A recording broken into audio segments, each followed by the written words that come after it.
Noël arrive à grands pas et puis juste avant, il y aura la période du Black Friday et vous vous posez peut-être la question de savoir si ça va valoir le coup de passer sur Xbox One X ou sur une PS4 Pro afin de remplacer votre vieille PS4 ou votre vieille Xbox One, voire votre Xbox One S. Et bien on a trouvé la réponse à votre question, elle tient en 4 mots, Red Dead Redemption 2. Alors pour voir s'il y avait des différences entre les deux consoles et savoir si ça valait vraiment le coup de passer et de monter en gamme, eh bien, on s'est amusé à comparer les versions du jeu à la fois sur la PS4 Pro et sur Xbox One X, et puis on a aussi fait une petite comparaison PS4 Pro versus PS4 classique. On a demandé à plusieurs de nos collègues de passer devant la caméra pour nous donner leurs impressions, et voici le résultat.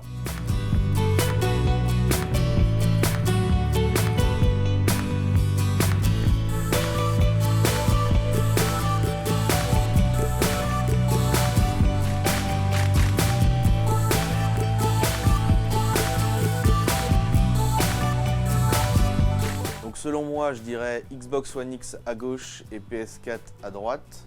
À gauche, tous les éléments sont beaucoup mieux définis. Alors, je trouve que l'image qui est à gauche est beaucoup plus précise, beaucoup plus détaillée par rapport à l'image qui est à droite. Alors, l'image que je préfère très clairement tout de suite, j'ai regardé 5 secondes, mais c'est l'image de gauche. Les couleurs, au niveau des couleurs, je trouve qu'on est plus proche de la réalité à gauche, puisque ça me paraît beaucoup trop vif sur l'herbe à droite. Ensuite, en termes de rendu, le problème de l'image de gauche, justement, c'est comme elle est très précise, très détaillée, elle fait plus pour moi une image de jeu vidéo, moins image de film.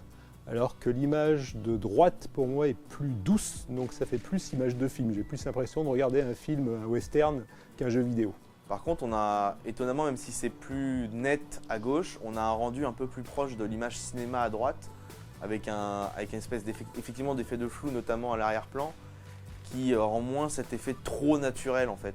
Parce que plus réaliste, beaucoup plus fin au niveau du rendu, j'ai l'impression qu'il y a moins de... Enfin, ça pixelise plus à droite en fait. Mais j'ai tendance à préférer l'image à gauche, qui me semble plus nette et qui me semble surtout plus proche de la réalité sur l'ensemble. Alors dans les deux cas de figure, c'est quand même extrêmement bluffant, sachant que c'est un jeu vidéo et que c'est totalement calculé. Il y a vraiment un niveau de détail qui est impressionnant quand on regarde les herbes aux alentours, quand on regarde les mouvements du cheval ou du cavalier, et ça c'est quand même vraiment bluffant.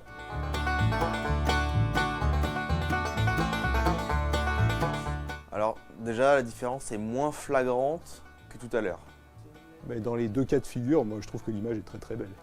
Je vois moins les détails graphiques et tout, et du coup je trouve ça très joli au second plan, là, les décors, je trouve ça vraiment très très joli.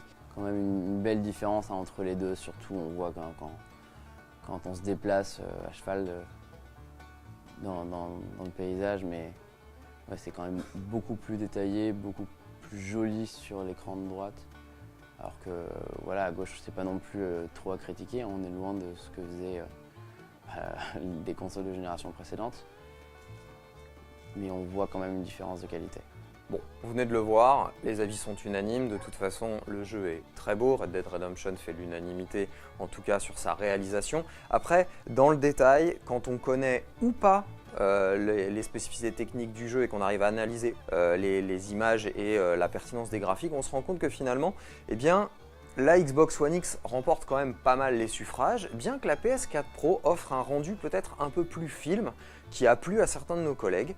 Après, en ce qui concerne la comparaison PS4 versus PS4 Pro, alors là pour le coup il n'y a pas débat, la PS4 Pro a remporté largement les suffrages, et il faut quand même reconnaître à la PS4 une facilité et une aptitude à quand même bien traduire la beauté du jeu, malgré sa plateforme vieillissante datant de 2013. Alors pour l'œil averti, bien évidemment, la Xbox One X c'est le carton absolu au niveau du graphisme.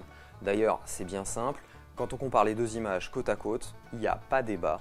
La Xbox One X remporte de toute façon la palme à la fois des détails, de la réalisation, de la fluidité, etc. Enfin, pour les vrais gamers, ceux qui ont vraiment envie de se faire plaisir et d'en prendre plein les yeux, opter pour la Xbox One X, c'est vraiment pas mal. D'un autre côté, la PS4 Pro, elle, ne propose pas la 4K native, elle a une 4K, on va dire, un peu plus artificielle. Bon, ça fait quand même plutôt bien le travail, il faut quand même être honnête, et de toute façon, quand on est calé dans son canapé à 1 mètre, voire un peu plus de la télé, très honnêtement, il est très difficile de pouvoir reprocher à la PS4 Pro le manque de pixels qu'elle a effectivement.